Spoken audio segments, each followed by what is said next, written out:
अधिक जानकारी के लिए चैनल को सब्सक्राइब अवश्य करें।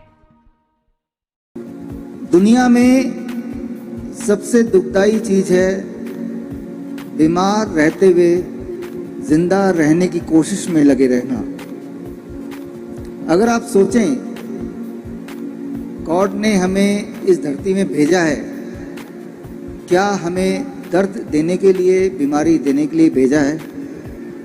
अगर ऐसा नहीं है तो हमारे आसपास याद कीजिए, अपने आसपास देखिए, हमारे खुद को देखिए, बहुत लोग बीमार हैं। डायबिटीज़ है, हाई ब्लड प्रेशर है, हार्ट डिजीज़ है, कैंसर है। एक बार अगर ये बीमारी हो जाती है, आपने ये सुना होगा कि वो ठीक ही नहीं होती कभी। दवा लेते जाते हैं, बीमार पड़ते जाते हैं, दवा लेते हैं, बीमार पड़ते हैं। पूरे दुनिया में ऐसा एक भी इंसान नहीं मिलेगा जो ये बोले कि मैंने डायबिटीज़ की दवा ले ली, अब मैं पूरी तरह ठीक हो गया, या मैंने ब्लड प्रेशर की दवा काफ़ी समय तक ली, अब मैं ठीक हो गया, या मैंने हार्ट की दवा ली, मैं ठीक हो गया, या मैंने कीमोथेरेपी कराई, अब मैं ठीक हो गया। ठीक होने का नाम ही नहीं लेते। फिर वो इंसान सोचता है कि मुझे बीमारी के साथ ही जीना है। लेकिन फिर भी एक बार सोचिए, अगर हम यहाँ बीमार हैं, ठीक होने का कोई ना कोई तो इंसान होगा, कोई ना कोई तो तरीका होगा।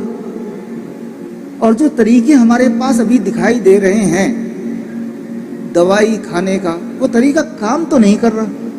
अगर काम कर रहा होता तो पूरे दुनिया में कम से कम एक इंसान तो उस दवाई को खाने के बाद ठीक हो जाता। अगर तो ऐसा कोई इंसान आपको मिले तो आप मुझसे मिलाइए। दरअसल दवाइयों से इंसान ठीक हो ही नहीं सकता। इस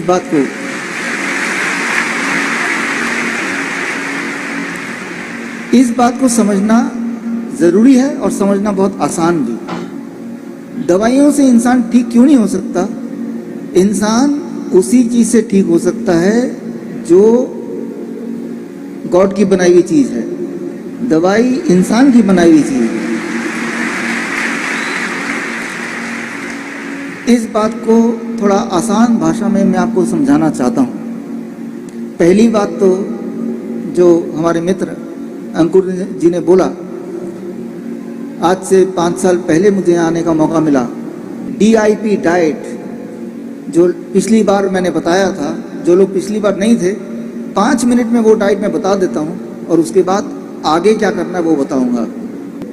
आप में से जिनके माता पिता को डायबिटीज़ है, दवाइयों पे है, ब्लड प्रेशर है, दवाइयों पे है, थायराइड है, दवाइयों पे है, जोड़ों के दर्द है, दवाइयों पे है, आज एक बार फिर से वो DIP डाइट में आपको बोलता हूँ, आप याद रख लीजिए, कीजिएगा ज़रूर, ताकि दवाई उनकी छूट जाए, वो पूरी तरह स्वस्थ हो जाए। करना क्या होगा? बहुत ही आसान है। 12 बजे तक सुबह जब भी उठें, 12 बजे तक सिर्फ और सिर्फ फल खाना है। 3 से 4 तरह के फल। कौन से फल? जो फल आपको मिल जाए, जो फल सस्ता हो, जो आसानी से आपको मिल जाए, आसानी से आप खा पाएँ, जो आपको पसंद हो। मीठे से मीठा भी चलेगा, आम चलेगा, अंगूर चलेगा, चीकू चलेगा, केला चलेगा, सब कुछ। कितना खाना है, इसी में सारा गुण है। खाते तो सभी हैं, कितना खाना है, दैट इज़ वेरी इंपॉर्टेंट। आपके वजन को 10 से गुणा कर दीजिए। मेरा वजन है 70 किलो, 10 से गुणा करूँगा 700। अब इसको ग्राम कर दीजिए। कम से कम 700 ग्राम खाना है। यानी कि कल सुबह या फिर परसों, कल तैयारी कर लीजिए। जो भी आपके घर में डायबिटीज़ की दवा ले रहे हैं, कोलेस्ट्रॉल की दवा ले रहे हैं, BP की दवा ले रहे हैं, चुपचाप उनके वजन के मुताबिक, जैसे मैंने बताया, प्लेट आप अपने हाथ से बना के 4 तरह के फल अपने पसंद के डाल दिया कि यही उनका नाश्ता है। उससे भूख नहीं मिट रही तो क्वांटिटी बढ़ सकती है जितनी चाहे, लेकिन 700 ग्राम तो खाना ही है। मेरे लिए 70 kg, कोई 60 kg तो कम से कम 600 ग्राम तो खाना ही है। उसके अलावा कुछ नहीं खाना है 12 बजे तक। रोटी, सब्जी, ब्रेड, नूडल, चाय, कुछ नहीं। 12 बजे अब आता है लंच, दोपहर का खाना। पहले प्लेट 1 में सलाद खाना है। कितना? आपके वजन इंटू 5, मेरा वजन है 70 kg इंटू 5, 350 ग्राम।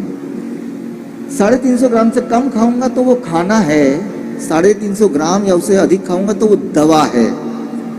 खाना दवा बन गया। सलाद, टमाटर, खीरा, मूली,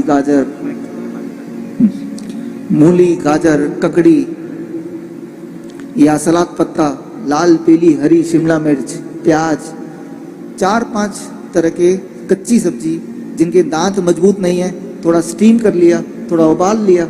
लेकिन फॉर्मूला ये कि कितनी क्वांटिटी, इतना खाने के बाद 350 ग्राम। अब आप खाएंगे रोटी, सब्जी, दाल, चावल, जो खाना चाहते हैं वो खाएंगे, जो आप रोज खा रहे हैं वही खाएंगे। डिनर 7 बजे से पहले खत्म कर दें और डिनर में भी वही करें जो मैंने अभी बताया। लंच के लिए दोपहर का खाना और रात का खाना एक जैसा। 2 चीज छोड़ दें, एक जो चीज फैक्ट्री से निकल के आती है, बिस्किट, ब्रेड, पैक चीजें, राइट, या जो चीज जानवरों से निकल के आती है, दूध, दही, लस्सी, मक्खन, घी, पनीर, छाछ, चिकन, अंडा, छोड़ दें। जैसे ही आप ये करेंगे, जो लोग डायबिटीज के पेशेंट हैं, तीसरे दिन तक उनका ब्लड शुगर ऐसे नीचे जाने लगेगा, उनकी मजबूरी हो जाएगी गोलियों को, दवाइयों को छोड़ना या कम करना। इंसुलिन है तो इंसुलिन पर 40% कम करना पड़ेगा, नहीं तो वो बहुत नीचे चला जाएगा।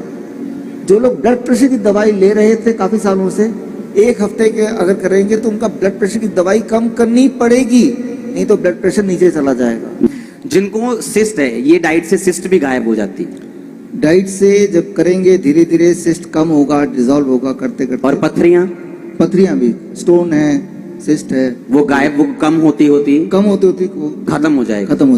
और जो आपको पेन, मान लो सैलेड है, लोग बोलते हैं कि हम फ्रूट कहाँ से खाएं, हम इतना नहीं अफोर्ड कर सकते, या फ्रूट को या सैलेड को, कि जो ब्रेन के पेशेंट हैं अगर वो कनक खाना छोड़ दें, आटा खाना छोड़ दें, तो वो हील हो जाते हैं।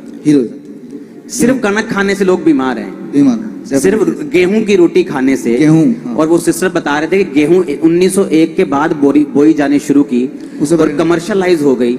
और उससे पहले लोग जो थे वो मोटा अनाज खाते थे, कोदरे की रोटी है ना, बाजरा और क्या क्या होता है, रागी, बाजरा, कुट्टू, चना, जौ।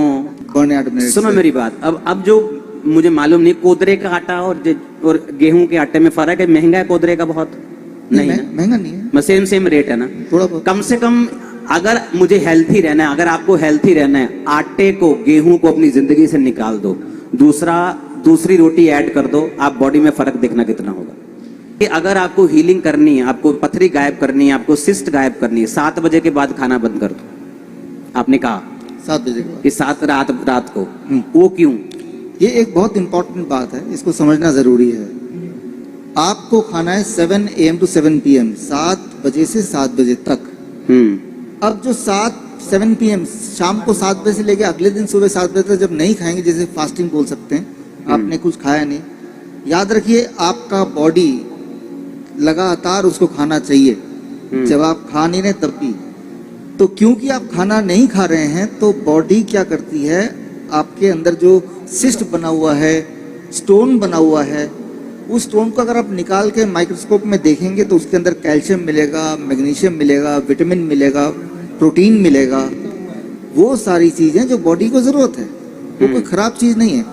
तो जब खाना नहीं खाते हैं तो बॉडी को न्यूट्रिशन कहाँ से मिलता है? बॉडी उस स्टोन को तोड़ के उसमें से न्यूट्रिशन निकालता है और उसको अपने लिए यूज करता है। तो इसे कहते हैं साइंटिफिक भाषा में ऑटोफेजी। तो एक तरफ तो आपको उस स्टोन से आपका छुटकारा हो गया और बॉडी को न्यूट्रिशन भी मिल गया। और अगर किसी को थायराइड है, किसी को हार्मोन इम्बैलेंस है, आपने कब बताया कि ये डाइट उसके हार्मोन इम्बैलेंस को भी ठीक करती है?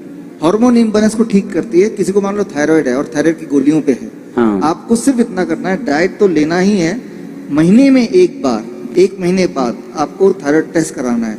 और जैसे जैसे थायराइड नॉर्मलाइज होता जाएगा, वैसे वैसे डॉक्टर की सलाह के साथ दवाइयों को धीरे धीरे हटाना भी जरूरी है। तो थायराइड में 3 महीना नॉर्मली लग जाता है लोगों को दवाई से छुटकारा पाने में।